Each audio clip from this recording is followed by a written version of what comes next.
चलो,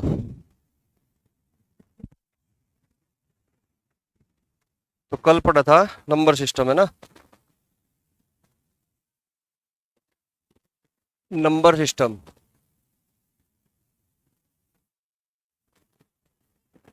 हाँ, number system. तो नंबर सिस्टम में कल की जो क्लास हुई थी उसमें हमने पढ़ा था नंबर लाइन, ठीक है। तो नंबर लाइन में तो किसी को कोई डाउट नहीं होगा ना, ठीक है।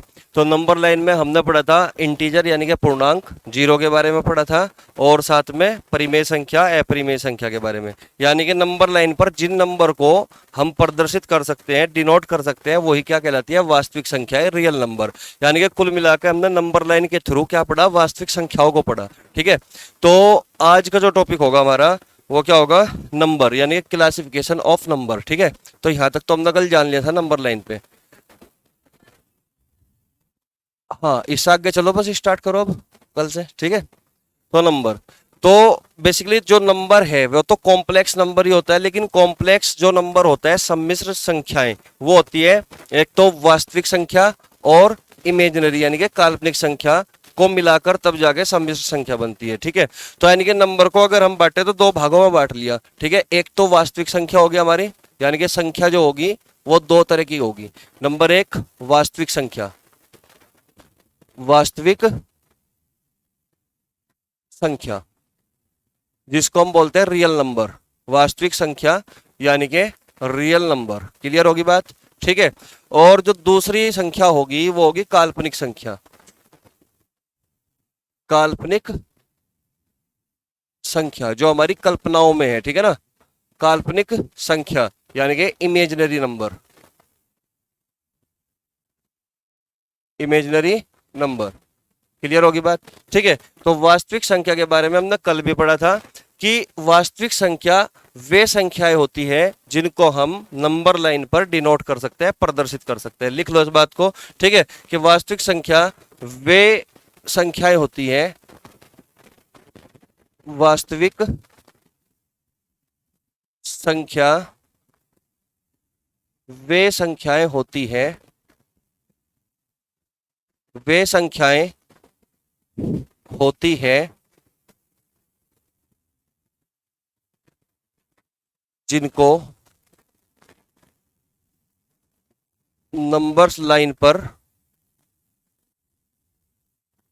प्रदर्शित किया जा सकता है, डिनोट किया जा सकता है, प्रदर्शित किया जा सकता है, ठीक है। ठीक है, क्या कहलाती है, वास्तविक संख्याएं कहलाती है। यानी कि कुल मिलाकर परिमेय संख्या भी हमारी एक वास्तविक संख्या है, अपरिमेय संख्या भी वास्तविक संख्या है, पूर्णांक भी हमारी वास्तविक संख्या है, ठीक है। ये सब क्या है, वास्तविक संख्या है, क्योंकि नंबर लाइन पर इनको प्रदर्शित कर सकते हैं। अगर मैं बात करूं काल्पनिक संख्या की, यानी कि वे संख्याएं जिनको जिनको नंबर्स लाइन पर प्रदर्शित ना किया जा सके, प्रदर्शित ना किया जा सके,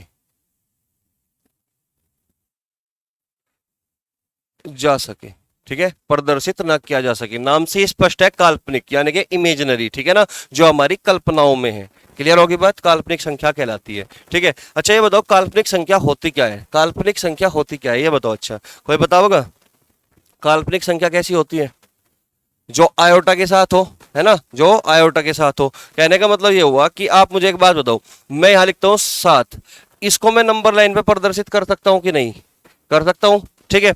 अच्छा अब ये बताओ मुझे, मैं इसको भी नंबर लाइन पे प्रदर्शित कर सकता हूं कि नहीं, -7 को भी कर सकता हूं, ठीक है। और अगर मैं कहूं कि 7 का अंडर रूट कर दो, इसको मैं नंबर लाइन पे प्रदर्शित कर सकता हूं कि नहीं, कर सकता हूं, क्योंकि ये अपरिमेय संख्या होगी, अभाज्य संख्या का स्क्वायर रूट है, इसको भी मैं वास्तविक संख्या बना सकता हूं। वास्तविक संख्या है तो नंबर लाइन पर प्रदर्शित किया जा सकता है।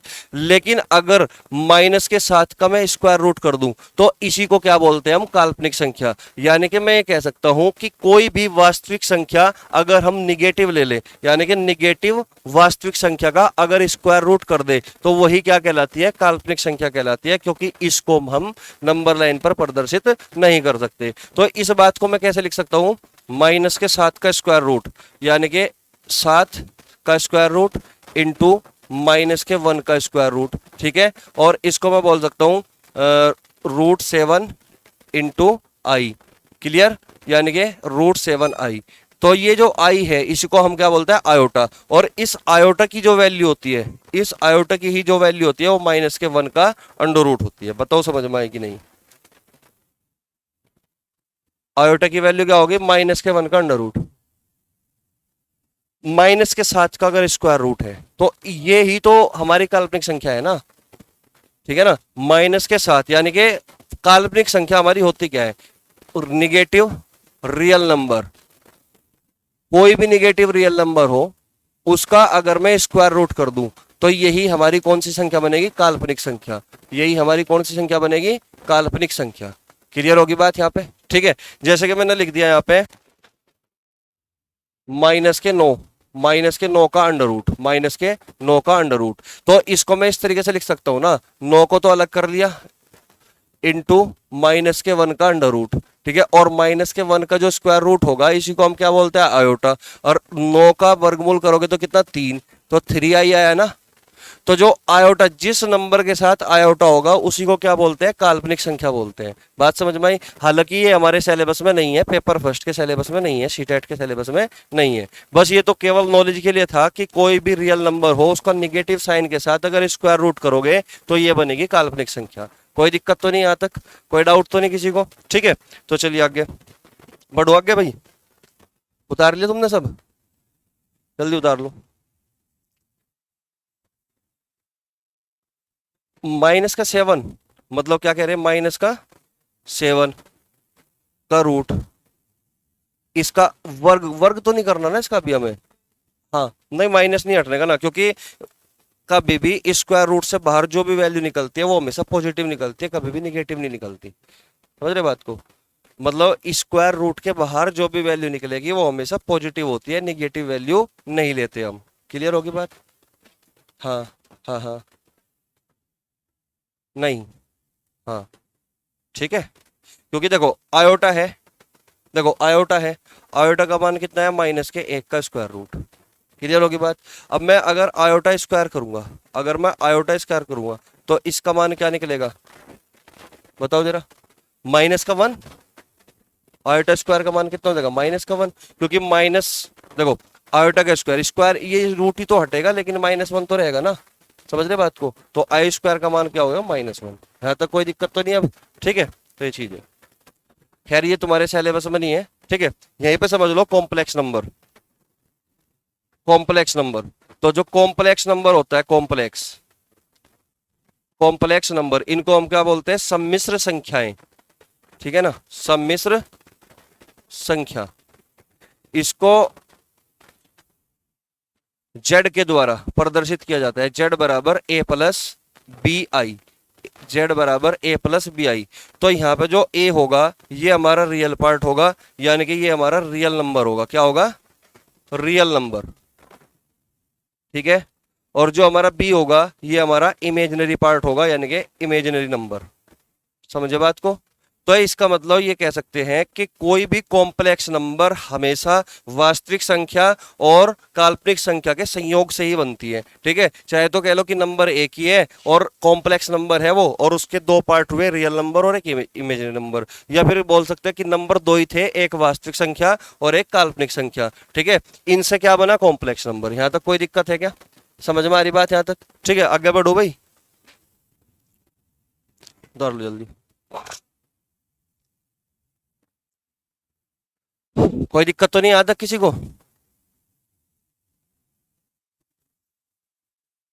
तो ये बताओ 3+5 लिख दूं मैं तो कैसा नंबर है, कैसा नंबर है, काल्पनिक क्यों होगा, ये कॉम्प्लेक्स नंबर होगा, रियल पार्ट भी तो है ना साथ में, तो रियल पार्ट है और ये इमेजिनरी पार्ट है, तो ये बनेगा कॉम्प्लेक्स नंबर पूरा, सम्मिश्र संख्या है ये।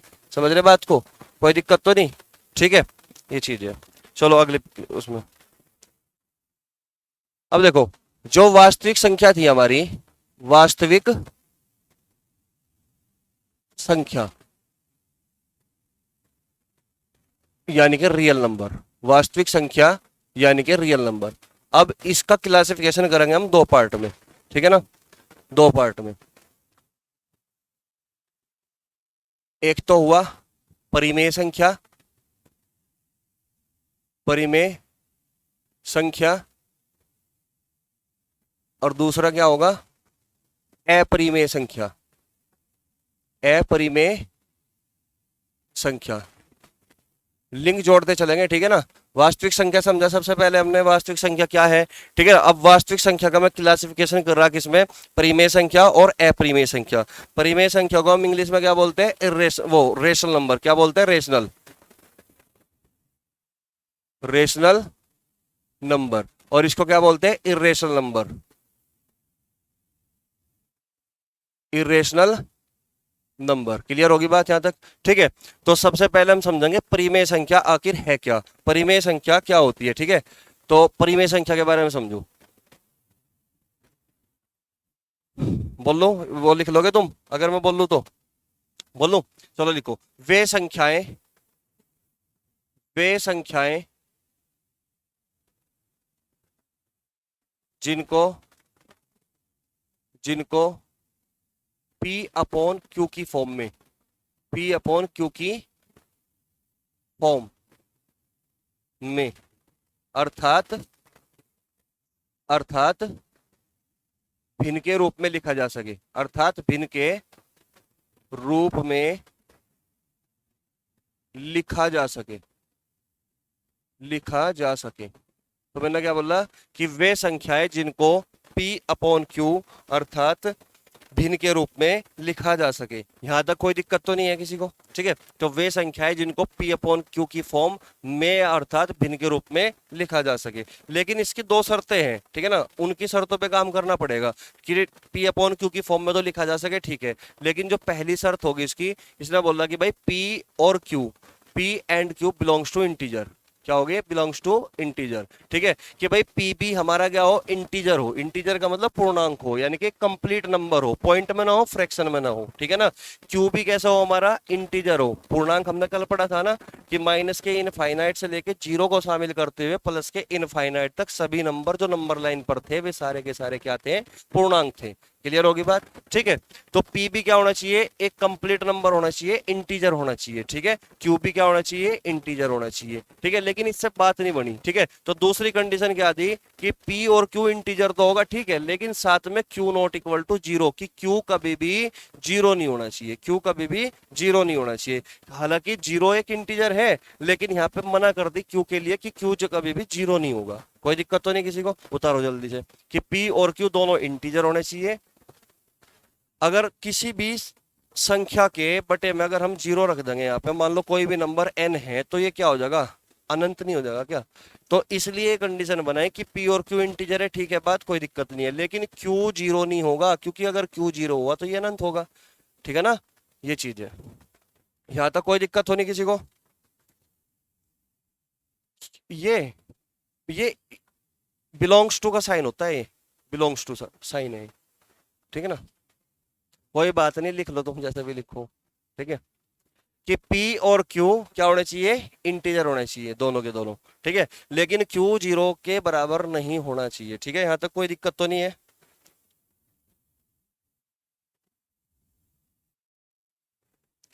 तो एग्जाम्पल के तौर पे लिखो फटाफट।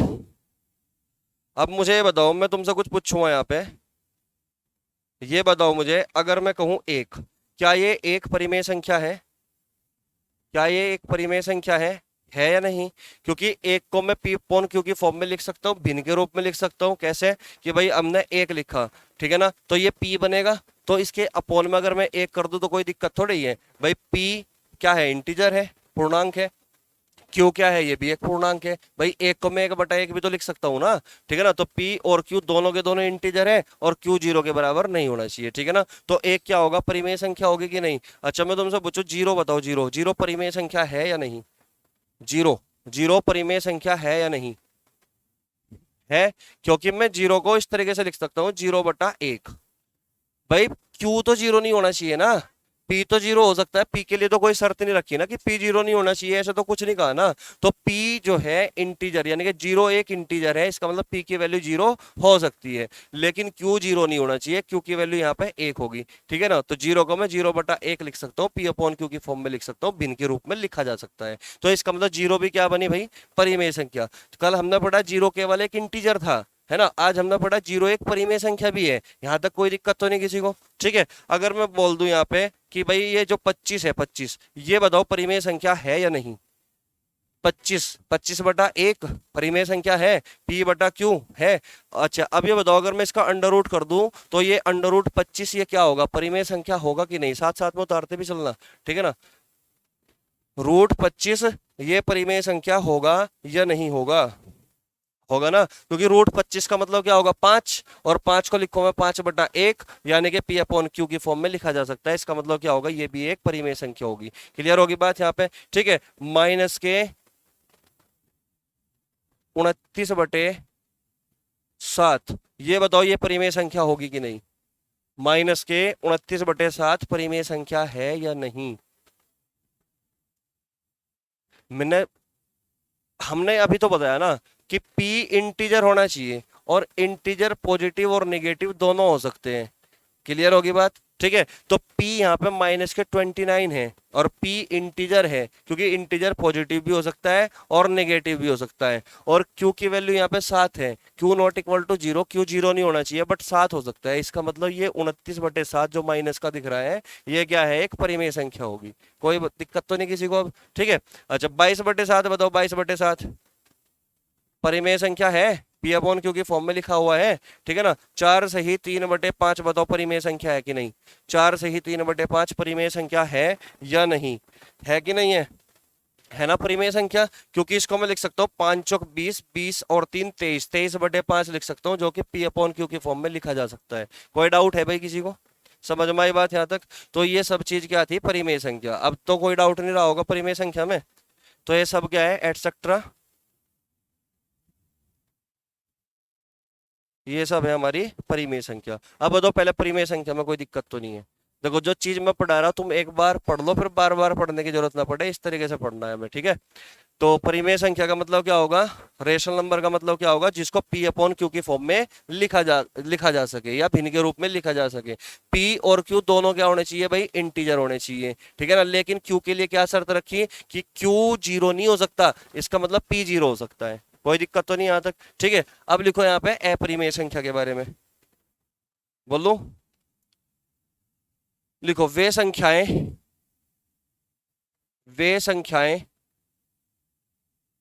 जिनको जिनको P अपॉन क्यू की फॉर्म में, P अपॉन क्यू की फॉर्म में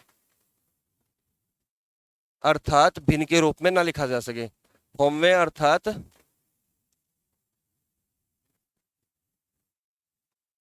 भिन्न के रूप में ना लिखा जा सके, ना लिखा जा सके, ठीक है। कंडीशन यहाँ पे भी वही है सेम, ठीक है ना, कि भाई पहली कंडीशन क्या थी कि P and Q belongs to integer, की इंटीजर, यानी कि P और Q दोनों के दोनों क्या होने चाहिए, इंटीजर होने चाहिए। क्लियर होगी बात, इंटीजर होने चाहिए। दूसरी कंडीशन क्या रखी कि भाई, दूसरी कंडीशन है कि Q not equal to zero, Q कभी भी जीरो के बराबर नहीं होगा, अगर हुआ तो जीरो बटा सन्नाटा हो जाएगा। क्लियर होगी बात, यानी कि अनंत हो जाएगा। कोई दिक्कत तो नहीं यहां तक, ठीक है।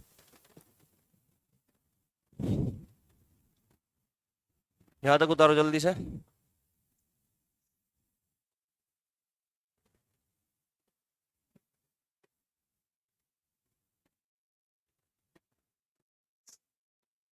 हो गया। अब देखो यहाँ पे अगर मैं बात करूं किसकी, एग्जाम्पल की, एग्जाम्पल की, तो ये बताओ, जो ये दो दिख रहा तुम्हें, ये परिमेय संख्या है या नहीं? परिमेय संख्या है कि नहीं? अपरिमेय है ये दो? अपरिमेय तो नहीं है ना, इरेशनल तो नहीं है ना, क्योंकि इसको तो 2/1 लिखा जा सकता है, इनके परिमेय है। ठीक है। और अगर मैं माइनस भी लगा दूं इसका, क्या, चलो माइनस लगा देता हूं, तो -2 ये क्या होगा? परिमेय संख्या है भी, क्योंकि p-2 हो सकता है, इंटीजर के रूप में है, कंप्लीट नंबर होना चाहिए कुल मिलाकर p और q में से। ठीक है ना। लेकिन अगर अगर मैं इस दो को इस तरीके से लिखूं रूट में, इस दो को मैं इस तरीके से रखूं रूट में, तो ये क्या है? अपरिमेय संख्या। ये क्या बनेगी? अपरिमेय संख्या। क्योंकि √2 की जो वैल्यू होगी वो कितना होती है? 1.414 है ना, लगभग अप्रोक्सीमेट। यानी कि इसकी वैल्यू जो होगी 1.414 अप्रोक्सीमेट। ठीक है ना। ये चलती रहेगी। ठीक है ना, चलती रहेगी, यानी कि कोई फिक्स वैल्यू नहीं है अभी, और भी चलती रहेगी। नॉन टर्मिनेटिंग डेसिमल बोल सकते हो आप इसको। ठीक है ना। नॉन टर्मिनेटिंग यानी कि अशांत दशमलव है ये। क्या है? अशांत दशमलव। तो √2 क्या होगा? अपरिमेय संख्या। क्लियर होगी बात? √2 क्या होगा? अपरिमेय संख्या। क्योंकि इसको 1.414 डॉट डॉट डॉट चल रहा है, इसको मैं p/q की फॉर्म में नहीं लिख सकता। बात समझ में आ रही है? ठीक है ना। तो इसी तरीके से अगर मैं बात करूं √3 की, √3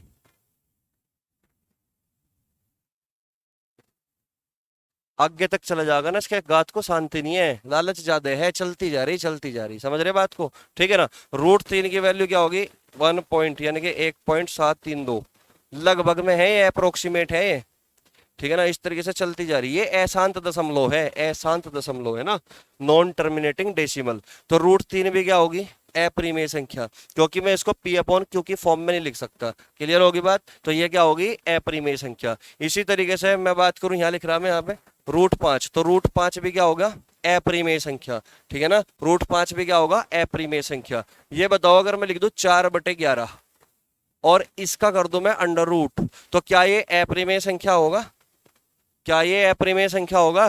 भाई 4 का वर्गमूल करोगे तो 2 मिल जाएगा, तो p तो इंटीजर हो गया। लेकिन √11 का तो वर्गमूल करोगे तो वो तो इंटीजर नहीं होने का ना। तो इसका मतलब ये पूरी की पूरी संख्या क्या कहलाई? अपरिमेय संख्या। कोई दिक्कत तो नहीं आता किसी को? ठीक है। चलो, अब मुझे ये बताओ, सबसे ज्यादा जो इंपॉर्टेंट है यहाँ पे, जो पूछता है एग्जाम में, सबसे ज्यादा पूछता है पाई। ये सबसे ज्यादा पूछता है पाई। ये हो गया इंपॉर्टेंट। तो पाई क्या अपरिमेय संख्या है या नहीं? पाई अपरिमेय संख्या है या नहीं? पाई अपरिमेय संख्या है, क्योंकि पाई की वैल्यू ना हम 22/7 नहीं मानते। पाई की वैल्यू 22/7 नहीं होती। पाई की वैल्यू कितनी होती है? 3.14 dot dot dot dot dot approximate है ये भी 3.14 क्या है? ये भी अप्रोक्सीमेट वैल्यू है। कोई दिक्कत तो नहीं है? ये हाँ, पाई एक अपरिमेय संख्या है, इसके लिए नोट करके अलग से लिख लेना, क्योंकि ये सवाल जब से ज्यादा पूछता है एग्जाम में। ठीक है ना। पाई क्या है? एक अपरिमेय संख्या। पाई अपरिमेय संख्या होती है। ठीक है। पाई की वैल्यू 22/7 नहीं होती है, लेकिन पाई की वैल्यू 22/7 हम मेंसुरेशन में क्वेश्चन की जो डाटा होती है, इसको कैलकुलेशन को आसान करने के लिए एग्जामिनर 22/7 बोलता है कि पाई की वैल्यू हमें 22/7 लेके चलनी है। क्लियर होगी बात? लेकिन कुछ क्वेश्चन ऐसे भी हैं जिसमें हम 22/7 से क्वेश्चन नहीं करते, वो 3.14 अप्रोक्सीमेट पे सेट किए होते हैं क्वेश्चन। ठीक है ना। तो पाई की वैल्यू क्या होगी? 3.14 डॉट डॉट डॉट अप्रोक्सीमेट में वैल्यू। और ये क्या हो गया? ये नॉन टर्मिनेटिंग डेसिमल यानी कि अशांत दशमलव। और जो अशांत दशमलव होता है वो क्या कहलाती है? हमारी अपरिमेय संख्या कहलाती है। लेकिन अशांत दशमलव में भी कुछ संख्याएं ऐसी होती है जो परिमेय भी बन जाती है, वो बताऊंगा बाद में अभी। ठीक है ना। यहां तक कोई दिक्कत तो नहीं? तो तुमने एक चीज नोट की होगी भाई इसमें, एक चीज नोट की होगी कि ये जो दो है, ये क्या है? भाज्य संख्या है, प्राइम नंबर है। 3 भी क्या है? अभाज्य संख्या है, प्राइम नंबर है। और 5 भी क्या है? अभाज्य संख्या है, प्राइम नंबर है कि नहीं है? ठीक है। अगर मैं किसी भी प्राइम नंबर का अंडर रूट कर दूं, किसी भी प्राइम नंबर, किसी भी अभाज्य संख्या का क्या कर दूं? स्क्वायर रूट कर दूं, अंडर रूट कर दूं, तो वो हमेशा क्या बनती है? नॉन टर्मिनेटिंग डेसिमल, अशांत दशमलव बनती है हमेशा। क्लियर होगी बात यहां तक? कोई डाउट तो नहीं यहां तक? ठीक है, उतारो जल्दी से फटाफट। यहां तक कोई दिक्कत हो तो जल्दी बताओ।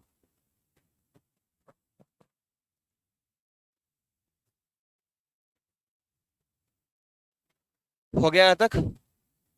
सबका हो गया ना? चला आगे। अच्छा, अब मुझे एक बात बताओ तुम। भाई, ये एक नंबर लाइन थी, कल हमने पढ़ी थी। ठीक है ना।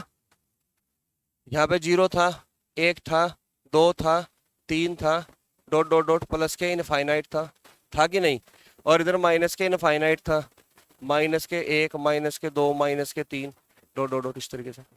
तो ये क्या है? ये सब इंटीजर। इसके बारे में हमने कल पढ़ा था, ये क्या है? इंटीजर यानी कि पूर्णांक। इंटीजर यानी कि पूर्णांक, ठीक है ना? अब जितने भी तुम्हें पूर्णांक इस नंबर लाइन पर दिखाई दे रहे हैं, क्या ये सारी की सारी संख्याएं रेशनल नंबर है, परिमेय संख्या है? बताओ, क्या ये सभी संख्याएं परिमेय संख्या है या नहीं? अब तुम देख लो खुद। 0/1 लिख सकता हूं, 1/1 लिख सकता हूं, 2/1 लिख सकता हूं, 3/1 लिख सकता हूं, इस तरीके से डॉट डॉट डॉट करके। इधर भी माइनस के 1/1, माइनस के 2/1, माइनस के 3/1, माइनस के 4/1। इसका मतलब मैं ये कह सकता हूं कि दुनिया की जितने भी पूर्णांक होते हैं, इंटीजर होते हैं, सभी संख्याएं परिमेय संख्या कहलाती है। क्लियर होगी बात? तो इस बात को नोट करके लिख सकते हो तुम, ठीक है ना? नोट लगाओ अपनी कॉपी में, वहीं पे कहीं पे नोट में लिखिए, दुनिया के सभी इंटीजर्स, दुनिया के सभी पूर्णांक। चलो लिख लो, दुनिया के सभी पूर्णांक परिमेय संख्याएं होती हैं। यानी कि जितने भी पूर्णांक है, जितने भी इंटीजर्स है, वे सब क्या है? वे परिमेय संख्या है। क्लियर होगी बात यहां तक? वे क्या है भाई? वे परिमेय संख्या है। यहां तक बताओ, कोई दिक्कत तो नहीं किसी को? कोई डाउट तो नहीं भाई किसी को?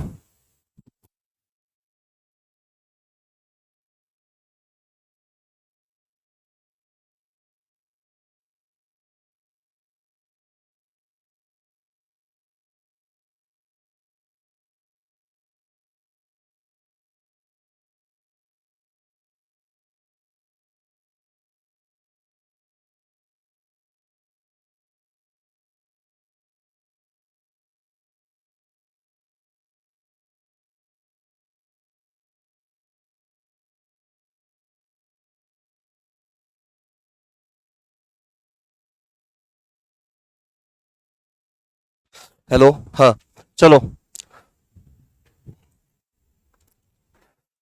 आगे पढ़ो। लिख लिया कि तुमने ये नोट? ठीक है, कि सभी पूर्णांक क्या है? परिमेय संख्या है। ये इसमें लग रहे थे क्या? लग रहे थे तो फंसे पड़े। चल देख लेते हैं खबर।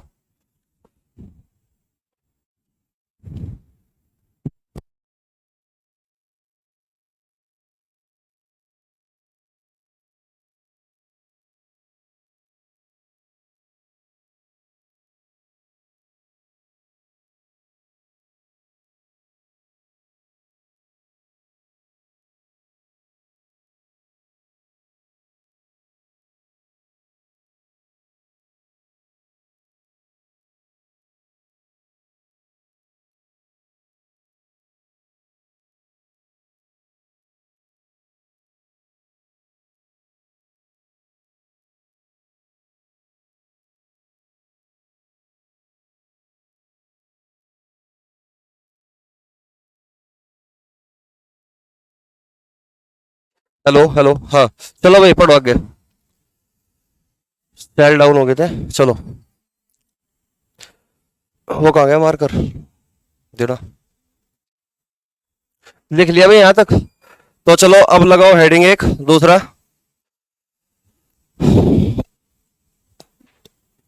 परिमेय संख्या। परिमेय संख्या यानी कि पहले वास्तविक संख्या का पढ़ा हमने, वास्तविक संख्या का क्लासिफिकेशन कर दिया, ठीक है ना? परिमेय संख्या और अपरिमेय संख्या में, ठीक है ना? तो परिमेय संख्या समझ में आई, अपरिमेय संख्या समझ में आई, ठीक है? तो अब हेडिंग लगाओ, परिमेय संख्या क्लासिफिकेशन करेंगे। किसका? परिमेय संख्या का। परिमेय यानी कि रेशनल नंबर, परिमेय संख्या। अब समझना, अब परिमेय संख्या को हम दो भागों में बांट देंगे भाई। परिमेय संख्या यानी कि रेशनल नंबर को हम दो भागों में बांट देंगे। पहला भाग तो हो गया हमारा इंटीजर यानी कि पूर्णांक, इंटीजर यानी कि पूर्णांक। क्लियर होगी बात? अभी तो पढ़ाना हमने कि जितने भी इंटीजर है वे सभी क्या कहलाते हैं? परिमेय संख्या कहलाती है। और जितने भी परिमेय संख्याएं हैं उन्हीं के अंदर पूर्णांक आते हैं। क्लियर होगी बात? तो जितने भी पूर्णांक है सब क्या है? परिमेय संख्या, ठीक है ना? लेकिन नमस्ते भाई। तो लेकिन सारे के सारी परिमेय संख्या पूर्णांक तो नहीं हो सकती ना, लेकिन पूर्णांक परिमेय संख्या हो सकती है सारे के सारे। क्लियर होगी बात यहां तक। दूसरा हो गया हमारा डेसिमल, डेसिमल्स यानी कि दशमलव रूप, दशमलव। क्लियर होगी बात यहां पे, ठीक है। तो जो इंटीजर होते हैं भाई हमारे, वो बीच में 0 हो गया, इधर जाओगे तो 1, इधर जाओगे तो 2, इधर जाओगे 3 4, इस तरीके से तो होंगे इनफाइनाइट तक, अनंत तक। और इधर क्या होगा, -1, -2, -3, -4, इधर क्या होगा अनंत तक, ठीक है ना, माइनस के अनंत तक। तो ये सब क्या हो गया भाई, ये सब हमारे क्या हो गए, ये हो गया हमारे इंटीजर। यहां तक तो कोई दिक्कत नहीं है, ठीक है। अब समझिए बात को, 0 क्या था, केवल एक पूर्णांक, 0 ने तो पॉजिटिव है और 0 ने ही नेगेटिव है, तो केवल और केवल क्या होता है, ये इंटीजर, ये क्या होता है, केवल इंटीजर। यहां तक तो कोई दिक्कत नहीं है, ठीक है। अब जो इधर का जो हिस्सा बचा, ये वाला 1 से लेकर अनंत तक, ये वाला हिस्सा, तो क्या इनको मैं पॉजिटिव इंटीजर बोल सकता हूं, धनात्मक पूर्णांक, पॉजिटिव इंटीजर। बोलो यहां तक कोई दिक्कत है क्या, इनको मैं बोल सकता हूं पॉजिटिव इंटीजर। यहां तक तो कोई दिक्कत नहीं है किसी को।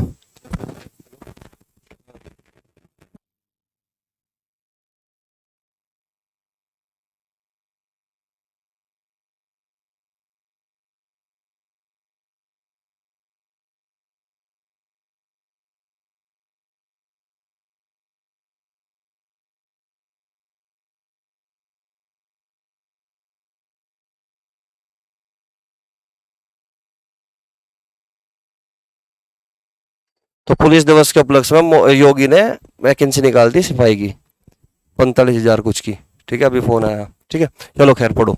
तो ये क्या हो गया, पॉजिटिव इंटीजर। यहां तक तो कोई दिक्कत नहीं है किसी को। अब इधर पढ़ो, इसे क्या बोल देंगे हम, ए भाई, ये क्या होगा, निगेटिव इंटीजर, ये क्या होगा, नेगेटिव इंटीजर। तो ये हो गया हमारा धनात्मक पूर्णांक और ये हो गया हमारा ऋणात्मक पूर्णांक। और 0 को क्या कहते हैं, केवल इंटीजर बोलते हैं। यहां तक तो कोई दिक्कत नहीं है किसी को, ठीक है। अब मुझे एक बात बताओ, जो ये हमारा पॉजिटिव इंटीजर है, जो ये हमारा पॉजिटिव इंटीजर है, ठीक है, इसी को हम क्या बोलते हैं, प्राकृतिक संख्या, यानी कि धनात्मक पूर्णांक को हम प्राकृतिक संख्या भी कहते हैं, ठीक है ना। भाई वस्तु को हमें गिनना है तो किस नंबर से गिनोगे, अब ये तो नहीं कहते ना 0 1 2, 0 से तो नहीं काउंट करते ना, तो काउंटिंग नंबर भी कहलाते हैं ये। तो यानी कि जब हम लिया क्या,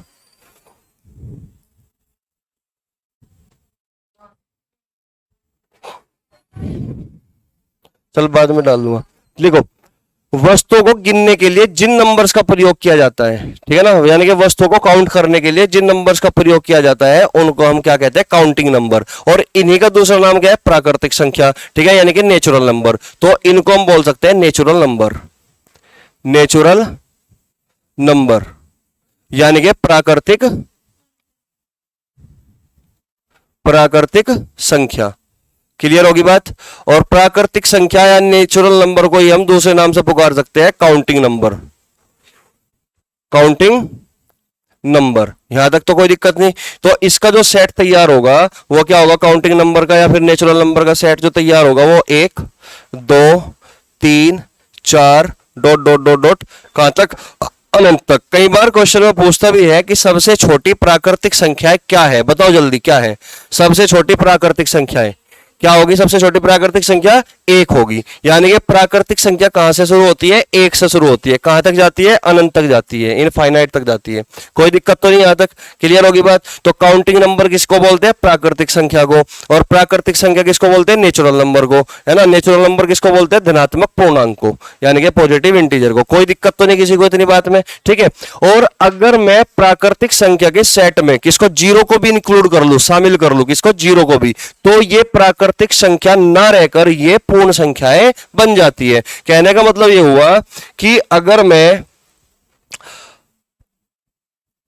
1 2 3 4 डॉट डॉट डॉट, ये क्या होगा अनंत तक। ठीक है, मैं कह रहा हूं कि अगर मैं इस प्राकृतिक संख्या के सेट में किसको शामिल कर लूं, जीरो को, प्राकृतिक संख्या के सेट में अगर मैं जीरो को भी शामिल कर लेता हूं तो ये प्राकृतिक संख्या ना रहकर क्या बन जाती है, पूर्ण संख्या यानी कि होल नंबर बन जाती है। क्या बन जाती है, होल नंबर। होल नंबर यानी कि हिंदी में क्या बोलते हैं इसको, पूर्ण संख्या, पूर्ण संख्या। और इसको किससे डिनोट करते हैं, डब्ल्यू से, होल नंबर। इसको किससे डिनोट करते हैं, डब्ल्यू से यानी कि होल नंबर। यहां तक कोई दिक्कत तो नहीं किसी को, समझ में आ रही बात यहां तक।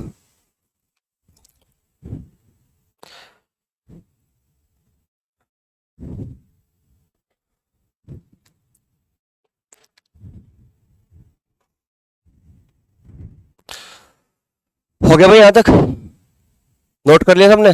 ठीक है, तो ये समझ में आया कि इंटीजर, इधर का पोर्शन धनात्मक पूर्णांक, ये ऋणात्मक पूर्णांक, ये हो गया इंटीजर। ठीक है, धनात्मक पूर्णांक को ये हम नेचुरल नंबर यानी प्राकृतिक संख्या कहते हैं। वस्तुओं को गिनने के लिए जिन नंबर का इस्तेमाल करते हैं वो काउंटिंग नंबर कहलाते हैं, और काउंटिंग नंबर ही नेचुरल नंबर होता है। ठीक है, अगर हम प्राकृतिक संख्या के सेट में जीरो को शामिल कर ले, किसको, जीरो को शामिल कर ले, तो वो प्राकृतिक संख्या न रहकर क्या बन जाती है, पूर्ण संख्या बन जाती है। ठीक है, तो होल नंबर यानी कि डब्ल्यू से इसको प्रदर्शित कर सकते हैं। और नेचुरल नंबर को किससे करेंगे, एन से। नेचुरल नंबर को किससे करेंगे प्रदर्शित, एन से। यहां तक तो कोई दिक्कत नहीं है किसी को, समझ में आई बात। तो कई बार ना जब क्वेश्चन लिखा होता है ना तो उसमें टर्मिनोलॉजी होती है कि कई बार तो बोलता है कि वो प्राकृतिक संख्या है एन, कई बार बोलता है कि एन एक पूर्ण संख्या है। तो जब पूर्ण संख्या की बात करेगा तो एन को हम जीरो भी ले सकते हैं, एक भी ले सकते हैं, दो भी ले सकते हैं। लेकिन अगर उसने बोल दिया क्वेश्चन में कि एन एक प्राकृतिक संख्या है तो एन को हम कभी भी जीरो नहीं मान सकते। क्लियर होगी बात, कोई दिक्कत तो नहीं।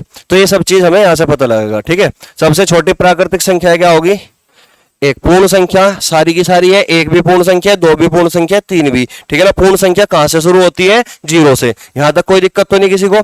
अब बात करूं मैं किसकी, डेसिमल की। अब बात करते हैं भी चलो डेसिमल की। ठीक है ना, अब देखो डेसिमल भी हमारा दो टाइप का हो गया, डेसिमल भी हमारा दो टाइप का हो गया। नंबर एक तो शांत हो गया, शांत बिल्कुल जिसके दिल में ठंड हो, है ना। एक हो गया अशांत,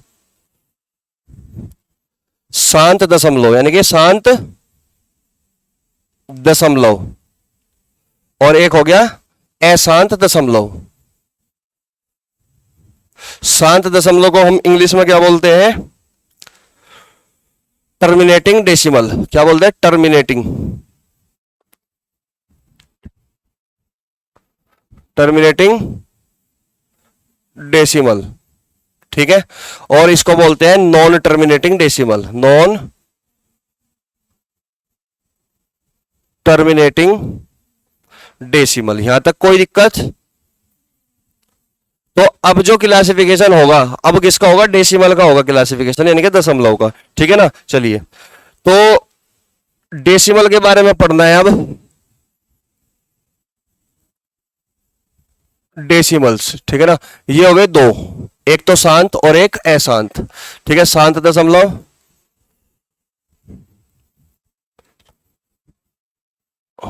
और दूसरा अशांत। ठीक है,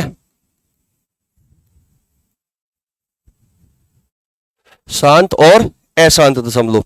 यहां तक तो कोई दिक्कत नहीं है किसी को, टर्मिनेटिंग और नॉन टर्मिनेटिंग। अगर मैं शांत दशमलव की बात करूं तो भाई देखो, नाम से स्पष्ट हो रहा है शांत, यानी कि जो दशमलव के एक, दो, तीन या चार स्थान पर जाकर रुक जाए, क्या कहलाएंगे, शांत दशमलव कहलाएंगे। ठीक है, अशांत यानी कि जिसको शांति बिल्कुल नहीं है। ठीक है ना, यानी कि दशमलव के बाद जो चलते ही रहते हैं, चलते ही रहते हैं, चलते ही रहते हैं, रुकने का नाम ही नहीं लेते, वो क्या कहलाता है, अशांत दशमलव। यहां तक कोई दिक्कत नहीं है। ठीक है, जैसे कि मैं एग्जाम्पल पे बता रहा, एग्जाम्पल को समझो। ठीक है भाई, मुझे ये बताओ तुम, अगर मैं लिखता हूं 1.8, 1.8, तो ये 1.8 दशमलव के एक स्थान पे जाकर रुक गया। ठीक है, दशमलव के एक स्थान पे जाकर रुक गया। तो 1.8 को क्या मैं ऐसे भी लिख सकता हूं क्या, 18/10, 18/10। अगर मैं इसको सिंप्लीफाई भी कर दूं, 2 9 18, 2 5 10, तो 9/5 भी लिखा जा सकता है इसको, 9/5 भी लिखा जा सकता है इसको, कोई दिक्कत नहीं किसी को। क्लियर है बात। अगर मैं यहां लिख दूं 3.42, 3.42, तो क्या मैं इस बात को ऐसे लिख दूं, देखो दशमलव के दो स्थान पे जाकर रुक गया ना, दशमलव के दो स्थान पे जाकर रुक गया। ठीक है, तो इस बात को मैं ऐसे लिख दूं 342/100। किसी को कोई प्रॉब्लम तो नहीं, या इसको भी सिंप्लीफाई करके और आगे काट दूं, कोई दिक्कत तो नहीं किसी को। ठीक है, आगे बढ़ो। अगर मैंने लिखा यहां पे 5.6732, अभी कोई दिक्कत? दशमलव के 4 स्थान पे जाकर रुक गया, ये दशमलव के बाद 4 स्थान पे जाके रुक गया, ठीक है। तो ये हो गया तुम्हारा 56732, और बटे में कितने जीरो? बटे में हो गया तुम्हारा 4 जीरो, यानी कि 10,000 लिख सकता हूं।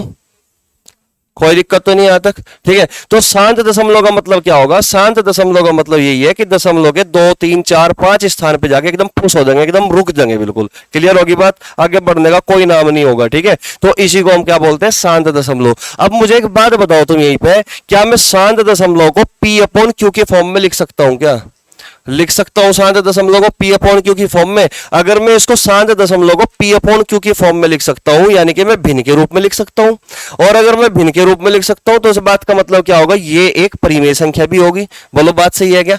ठीक है, तो इसका मतलब ये हुआ, यहां पर नोट लगा के लिख लेना इसके नीचे कि भाई शांत दशमलव को, नोट लगा के लिखो यहां पे, बहुत छोटी छोटी बात है ये, तुम्हारे जो स्टेटमेंट में क्वेश्चन आवे ना सीटेट के एग्जाम में, उनमें काम आवे ये सब चीज है ना। तो नोट लगा के लिखो, शांत दशमलव को, शांत दशमलव को P अपॉन Q की फॉर्म में लिखा जा सकता है, लिखा जा सकता है, लिखा जा सकता है। इसका मतलब, यानी कि इट मीन्स, इसका मतलब, इसलिए, ये लिख लो, इसलिए यह एक परिमेय संख्या होगी, परिमेय संख्या होगी। अगर मैं बोल दूं कि शांत दशमलव परिमेय संख्या है या नहीं, तो तुम्हारा जवाब क्या होगा बताओ?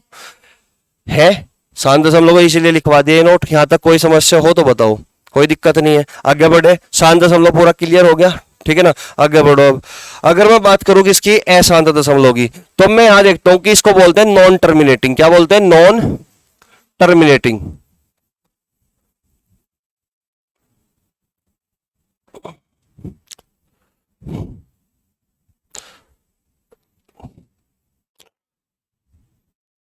नॉन टर्मिनेटिंग, नॉन टर्मिनेटिंग, ठीक है ना, यानी कि अशांत, यानी कि जो रुकने का नाम ना ले, ठीक है। तो ये भी अब हमारा दो टाइप के हो गए, ये भी कितने टाइप के होंगे? दो टाइप के। एक तो हुआ भाई कौन सा? रिपीटिंग, नंबर एक हो गया रिपीटिंग, रिपीटिंग, और दूसरा क्या होगा? Non repeating, non repeating. मतलब कहने का ये हुआ, रिपीटिंग का मतलब होगा कि जिसकी आवृत्ति बार बार हो एक क्रम में, यानी कि किसी एक क्रम में, किसी एक ऑर्डर में एक ही अंक की आवृत्ति क्या हो? बार बार हो, ठीक है ना, बार बार आवृत्ति होती हो। लेकिन यहां पे क्या होगा? नॉन रिपीटिंग में क्या होगा कि किसी एक अंक की आवृत्ति या किसी दो अंक की आवृत्ति किसी एक क्रम में या किसी एक ऑर्डर में आवर्ती बार बार न हो, किसी और क्रम में आवर्ती चलती रहे। क्लियर होगी बात? ठीक है, इसको क्या बोलते हैं? Non repeating. तो अब हमें यही पढ़ना है कि अशांत दशमलव क्या है, ठीक है। तो यहां तक नोट करो, फिर मैं इतने सेल डाल दूं इसमें, ठीक है।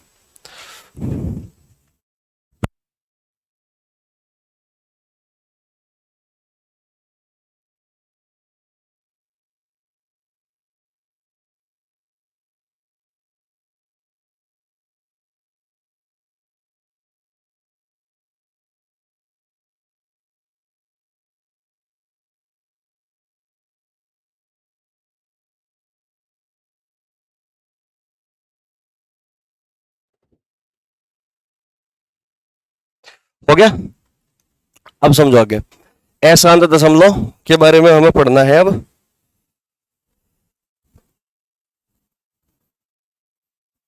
अशांत दशमलव, ठीक है। तो ये हुआ कितने भाई? ये हुआ दो, पहला रिपीटिंग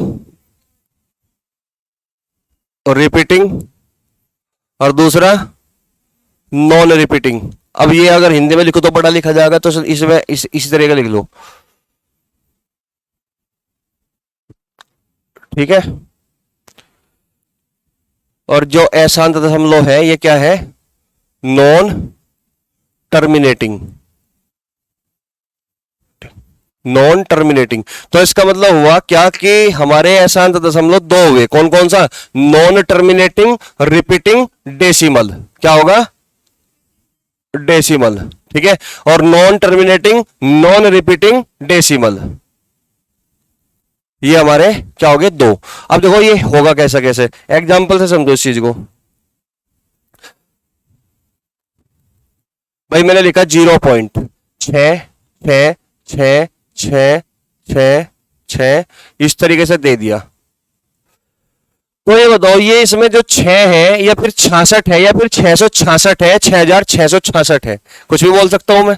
ठीक है, तो ये जो 6 अंक है ये किसी एक क्रम में रिपीट है कि नहीं, बार बार है कि नहीं?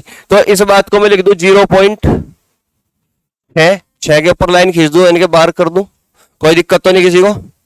तो यानी कि जो भी अंक रिपीट होता है उसी के ऊपर हम ये लाइन खींचते हैं, बात समझ में? बार खींचते हैं, कोई दिक्कत तो नहीं आता किसी को? ठीक है, अच्छा 0.6 तो मैंने लिख दिया इसको ऐसे, कोई दिक्कत नहीं। तो मुझे एक बात बताओ, इस बात को मैं ऐसे भी लिख सकता हूं क्या? 6/9, 6/9 लिख सकता हूं कि नहीं? अब ये बताओ कितने बच्चों को नहीं पता इस बात का? 6/9 लिख सकता हूं कि नहीं? अब ध्यान से सुनना मेरी बात को। देखो, जैसे कि मैंने कोई संख्या लिखी 0.57 और मैंने इसके ऊपर बार लिख दिया 0.57, 57 के ऊपर बार लिख दिया, ठीक है ना? तो दशमलव के बाद जो अंक होते हैं, दशमलव के बाद जितने अंक होते हैं, जिन अंकों के ऊपर बार है ना, उनके लिए बटे में 9 लिखा जाता है। समझ गए बात को? इसको बाद में प्रूफ करेंगे, बाद में जब इसको टॉपिक को पढ़ेंगे तब मैं सारी बात क्लियर कर दूंगा, ठीक है ना? तो यहां तक समझ में? इसको मैं 57/99 लिख सकता हूं, यानी कि इस 7 के लिए 9 और इस 5 के लिए भी 9। बात समझ में आ रही? ठीक है, जैसे कि मैंने लिखा है यहां पे 0.135 और मैंने बार कर दिया इस पे 35 में।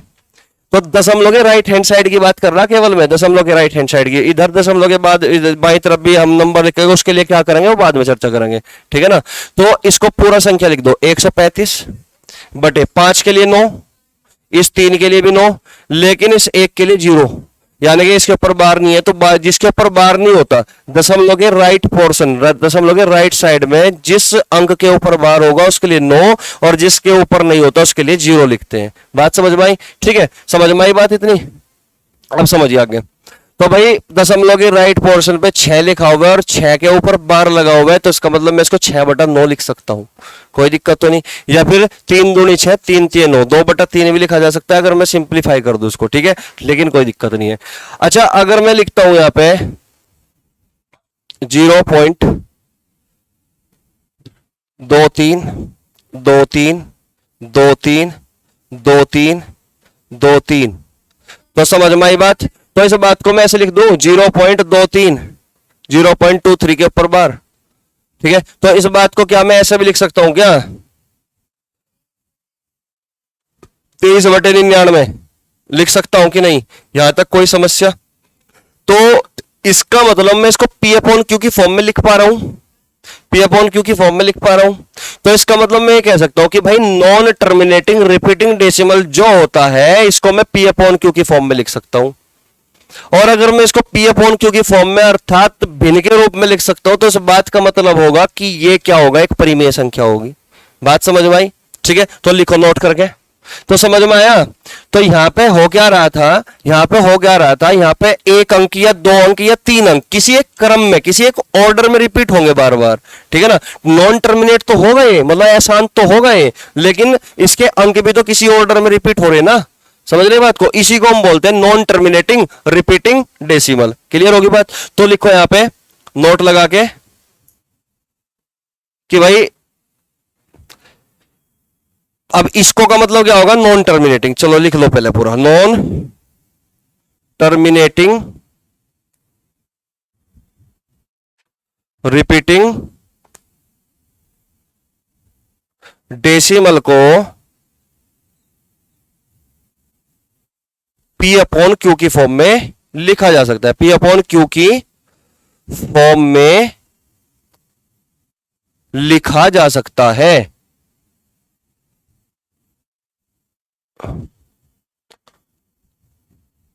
इसलिए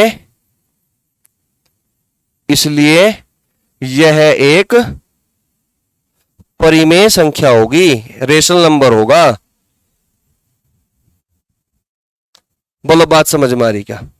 यह एक परिमेय संख्या होगी। एक एक पॉइंट को गहराई से करना, चीजें क्लियर होनी चाहिए, क्योंकि जिस दिन मैं क्वेश्चन यहां पर लगवाऊंगा ना पूरा क्लासिफिकेशन के करने के बाद, तो मैं यहीं पर क्वेश्चन लगवाऊंगा तुम्हारे सी-टेट के आए हुए क्वेश्चन। तब देखना कि जो स्टेटमेंट में क्वेश्चन बन गया होगा तुम कैसे चुटकियों में कर दोगे उनको। क्लियर होगी बात? ठीक है, तो सारे सी-टेट के एस-टेट के मैं सारे क्वेश्चन एक साथ तुम्हें उसमें दे दूंगा पीडीएफ फॉर्म में, और बाकी यहाँ क्वेश्चन तुम्हारे यहाँ पर रहेंगे। ठीक है ना, कोशिश तो मैं यही कर रहा। ठीक है, चलो यहां तक बताओ, कोई दिक्कत तो नहीं? तो नॉन टर्मिनेटिंग रिपीटिंग डेसिमल क्या बना भाई तुम्हारा? परिमेय संख्या बनी, क्योंकि ये किसी एक ऑर्डर में रिपीट हो रही बार बार, है कि नहीं है? तो अब मैं बात करूंगी इसकी non repeating decimal. Non terminating यानी कि अशांत दशमलव तो है, लेकिन नॉन रिपीटिंग यानी कि किसी एक क्रम में किसी एक ऑर्डर में रिपीट नहीं होगी, है ना? किसी एक क्रम में किसी एक ऑर्डर में क्या नहीं होगी? रिपीट नहीं होगी। जैसे मैं लिख दूं 0.3 4 1 5 7 8 3 6 2 9 3, ऐसे। अब बताओ कुछ रिपीट हो रहा क्या? हो तो नहीं रहा कुछ भी रिपीट, मतलब कोई एक क्रम नहीं है इसके अंदर। जैसे कि हमने पहचान लिया, इसमें इधर क्रम पहचान लिया कि भाई 2 3 2 3 2 3 की भाई ये तो रिपीट हो रहा है, बार बार 2 3 रिपीट हो रहा है। लेकिन यहाँ पे तो नहीं मैं कह सकता ना, ये 3 यहाँ पे आया, फिर यहाँ पे भी आ गया, यहाँ पे भी आ गया, लेकिन 3 तो आ सकता है, लेकिन एक क्रम नहीं है इसके अंदर। क्लियर होगी बात? ऐसे तो कोई भाई डिजिट कितनी होती है टोटल? छोटी से छोटी संख्या या बड़ी से बड़ी संख्या अगर हमें लिखनी हो तो कितनी डिजिट्स का प्रयोग करते हैं हम? बताओ जल्दी। 10 डिजिट का ना, 1 से 9 तक 9 डिजिट होगी और एक 0, तो टोटल 10 डिजिट का प्रयोग करते हैं हम। क्लियर होगी बात? तो हमारे पास टोटल 10 ही डिजिट है, इनका रिपीटेशन तो कर सकते हैं, लेकिन एक ऑर्डर फॉलो नहीं हो रहा है, यहाँ पे क्रम फॉलो नहीं हो रहा। तो इसका मतलब क्या होगा? ये होगा हमारा non terminating non repeating decimal, यानी कि किसी एक क्रम में अगर वन हो। तो ये हमेशा याद रखना, ये बहुत इंपॉर्टेंट बात होगी, पहले भी बताई मैंने अभी। ये हमेशा किसी प्राइम नंबर का स्क्वायर रूट होता है। प्राइम नंबर का क्या होता है भाई? अभाज्य संख्या। ये क्या है? अभाज्य संख्या। प्राइम नंबर का मतलब अभाज्य संख्या। ठीक है, तो अभाज्य संख्या का अगर हम स्क्वायर रूट कर दे, वर्गमूल कर दे, तो हमेशा non terminating non repeating decimal ही मिलेगा हमें। क्लियर होगी बात?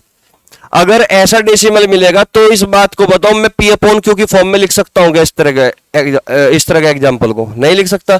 तो इसका मतलब इसको मैं पी अपॉन क्यू की फॉर्म में नहीं लिख सकता। तो इसका मतलब क्या होगा? ये एक अपरिमेय संख्या होगी। तो इसलिए ये अपरिमेय संख्या लिख लोगे अपने आप। ये क्या है? अपरिमेय संख्या। ये क्या है भाई? अपरिमेय संख्या। यहां तक बताओ कोई दिक्कत है क्या? यह है अपरिमेय संख्या। क्यों कही मैंने अपरिमेय संख्या? क्योंकि इसको मैं पी अपॉन क्यू की फॉर्म में नहीं लिख सकता, ना लिख पा रहा मैं। ठीक है ना? तो इसका मतलब क्या होगा? ये अपरिमेय संख्या होगा। और जब भी इस तरह का नंबर होगा हमेशा एक अभाज्य संख्या का वर्गमूल के बराबर होता है, मतलब लगभग। ठीक है ना? अभाज्य संख्या का वर्गमूल कर दोगे तो हमेशा यही नंबर मिलेगा, non terminating non repeating decimal. यहां तक बताओ कोई दिक्कत है क्या अब तुम्हें? यहां तक क्लियर हुई चीजें? समझ में आई बात यहां तक? तो भाई हमने क्या क्या पढ़ लिया आज? बहुत सारा पढ़ लिया। यहां से शुरू किया था, है ना? तो नंबर यानी कि वास्तविक संख्या, काल्पनिक संख्या। वास्तविक संख्या यानी कि जिनको हम नंबर लाइन पर प्रदर्शित कर सकते हैं वो वास्तविक संख्या कहलाती है। काल्पनिक संख्या यानी कि जो कल्पनाओं में है, नाम से स्पष्ट हो रहा है, यानी कि प्रदर्शित ना कर सके नंबर लाइन पर, तो क्या कहलाती है? काल्पनिक संख्या कहलाती है। क्लियर होगी बात यहां तक? ठीक है, काल्पनिक संख्या क्या होती है भाई? किसी भी रियल नंबर का, नेगेटिव रियल नंबर का अगर मैं वर्गमूल कर दूं, है ना, स्क्वायर रूट कर दूं, तो वो हमेशा क्या बनेगा? काल्पनिक संख्या। और इन दोनों को मिलाने के बाद ही एक नया नंबर बनता है, कॉम्प्लेक्स नंबर, यानी जिसको हम बोलते हैं सम्मिश्र संख्या। ठीक है ना? तो a प्लस बी आई की फॉर्म में होगा। ठीक है ना? अगर मैं बोलूं कि 4i, तो ये 4i भी हमारा क्या है? सम्मिश्र संख्या है। क्यों? क्योंकि मैं इसको बोल सकता हूं 0 प्लस 4i, 0 प्लस 4i। तो ये 0 प्लस 4i बोल दिया तो 0 यहाँ पर रियल पार्ट हो जाएगा हमारा, क्योंकि 0 एक इंटीजर है, 0 नंबर लाइन पे प्रदर्शित किया जा सकता है ना? लेकिन 4i को मैं नंबर लाइन पे प्रदर्शित नहीं कर सकता। इसके लिए आर्गेंट प्लेन होता है, आर्गेंट प्लेन बोलते हैं उसको। ठीक है ना? जिसमें हम कॉम्प्लेक्स नंबर को रिप्रेजेंट करते हैं। हालांकि चलो छोड़ो, ये तो तुम्हारे इसमें है नहीं। ठीक है, आगे बढ़ो। फिर उसके बाद हमने क्या पढ़ा भाई?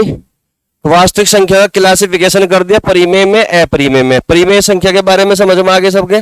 क्या होगी परिमेय संख्या? जिसको पी अपॉन क्यू या भिन्न के रूप में लिखा जा सके, लेकिन ये कंडीशन इंपॉर्टेंट होगी हमारी। क्लियर होगी बात? अपरिमेय संख्या को जिसको हम भिन्न के रूप में ना लिख सके, पी अपॉन क्यू के फॉर्म में ना लिख सके, इसके लिए भी कंडीशन यही होगी इंपॉर्टेंट। ठीक है, यहां पे इंपॉर्टेंट क्वेश्चन क्या बनेगा? पाई के बारे में, कि पाई क्या होती है भाई? एक अपरिमेय संख्या होती है। पाई क्या होती है? एक अपरिमेय संख्या होती है। बार बार बोल रहा मैं, पाई एक अपरिमेय संख्या होती है। कभी गलती कर दो, कई बार रिपीट हो चुका, हालांकि ये काफी पुराना क्वेश्चन हो गया। अब अधिकतर लोग जानेंगे कि पाई अपरिमेय संख्या है, तो इसलिए वो ज्यादातर पूछता नहीं अब इसको, है ना। जैसे कि मैं पूछ लूं सबसे छोटी अभाज्य संख्या क्या है, बताओगा कोई? सबसे छोटी अभाज्य संख्या 2। आज भी 1 या 0 कहने वाले इस दुनिया में बहुत संख्या में मौजूद है लोग, ठीक है ना। लेकिन सबसे छोटी अभाज्य संख्या 2 होती है, सबको पता है। लेकिन आज भी अगर मैं पूछता हूं ना कभी कभी ऑफलाइन बैच में, तो क्या हुआ ना, कोई 1 बताओगा, कोई 0 बताओगा, जो मतलब प्रमोट हो गया है, 12वीं पास कर गए, प्रमोट ही हो गए, नॉलेज कुछ नहीं है ना। चलो खैर, नेक्स्ट हमने क्या पढ़ा? परिमेय संख्या का क्लासिफिकेशन कर दिया 2 पार्ट में, इंटीजर और डेसिमल। अगर मैं बात करूं इंटीजर की, इंटीजर का बाद में करेंगे क्लासिफिकेशन भी। इंटीजर की बात करूं तो ये सारे के सारे क्या है? इंटीजर है। इसमें एक तरफ धनात्मक पूर्णांक है, एक तरफ ऋणात्मक पूर्णांक है। ये केवल और केवल एक इंटीजर होता है। अब जिस धनात्मक पूर्णांक को हम प्राकृतिक संख्या, नेचुरल नंबर बोलते हैं, जिसको हम एन से डिनोट करते हैं, ठीक है। वस्तु को गिनने के लिए जिन नंबर का इस्तेमाल हम करते हैं वो क्या कहलाती है? प्राकृतिक संख्या। क्योंकि हम किसी भी नंबर की, अगर किसी भी संख्या की, किसी भी वस्तु की काउंटिंग करेंगे तो 1 से तो शुरू करेंगे ना, तो इसका मतलब प्राकृतिक संख्या को हम काउंटिंग नंबर के नाम से भी जान सकते हैं, ठीक है ना, गणना करने वाली संख्याएं, ठीक है ना। और अगर हम प्राकृतिक संख्या के सेट में 0 को शामिल कर ले तो प्राकृतिक संख्या न रहकर क्या बन जाती है भाई? पूर्ण संख्या बन जाती है। क्लियर होगी बात? ठीक है, पूर्ण संख्या प्राकृतिक संख्या में समझ में आया। सबसे छोटी प्राकृतिक संख्या 1, और पूर्ण संख्या कहां से शुरू होगी? 0 से शुरू होगी, ठीक है। फिर हमने पढ़ा डेसिमल यानी कि दशमलव, डेसिमल स्पेलिंग गलती है, ठीक है, डेसिमल्स। चलो, शांत दशमलव और अशांत दशमलव। तो शांत दशमलव और अशांत दशमलव 2 प्रकार के हुए, ठीक है। शांत दशमलव भाई ये हो गया शांत दशमलव, जो दशमलव के 1, 2 या 3 स्थान बाद रुक जाए, थम जाए, ठीक है ना। ये शांत दशमलव क्या है? सबसे बड़ी बात क्या पढ़ी हमने इसमें, कि शांत दशमलव क्या होती है? हमारी परिमेय संख्या होती है। शांत दशमलव को पी अपॉन क्यू की फॉर्म में लिखा जा सकता है, इसलिए क्या होती है? हमारी परिमेय संख्या होती है, ठीक है ना। और अशांत दशमलव कितने हो गए? 2 प्रकार की, रिपीटिंग और नॉन रिपीटिंग। रिपीटिंग और नॉन रिपीटिंग। तो रिपीटिंग डेसिमल ये हो गया तुम्हारा, और नॉन रिपीटिंग ये हो गया। यहां तक बताओ कोई दिक्कत है या नहीं? तुम्हें समझ में आ रही बात यहां तक? तो कल की जो क्लास होगी हमारी, कल हम पढ़ेंगे क्या? कल हम इंटीजर को पकड़ेंगे। कल हम इंटीजर को पकड़ेंगे, इंटीजर का क्लासिफिकेशन करेंगे, क्योंकि जो वे माइनस के इनफाइनाइट से लेके प्लस के इनफाइनाइट तक है, 0 को शामिल करते हुए, उसमें कुछ संख्याएं सम भी है, उसमें कुछ संख्याएं विषम भी है, उसमें कुछ संख्याएं भाज्य भी है, उसमें कुछ संख्याएं अभाज्य भी है। हालांकि इंटीजर में केवल 0 से लेकर 0, 1, 2 यानी जो पूर्ण संख्याएं हैं, पूर्ण संख्याएं हैं, इनमें ही है सम संख्या, भाज्य संख्या, विषम संख्या है, भाज्य संख्या। समझ रहे बात को? भाज्य संख्या इसी में ही है। तो इंटीजर को हम किस किस में बांटेंगे? सम में, विषम में बांटेंगे, और भाज्य में और अभाज्य में बांटेंगे। क्लियर होगी बात? फिर हम पढ़ेंगे उसके बाद सक्सेसर नंबर। पता है किसी को सक्सेसर नंबर क्या होता है? अनुवर्ती संख्या, परवर्ती संख्या, जी ठीक है ना, पूर्ववर्ती संख्या। इसके ऊपर क्वेश्चन बनते हैं ना तुम्हारे एग्जाम में। तो ये सब चीज पढ़ने के बाद ही हम क्वेश्चनों की प्रैक्टिस करेंगे, ठीक है। चलिए, तो आज के लिए यहीं पे था, ठीक है। जय हिंद, जय भारत, नमस्कार है। चलो कल मिलेंगे। हाँ जी, क्या YouTube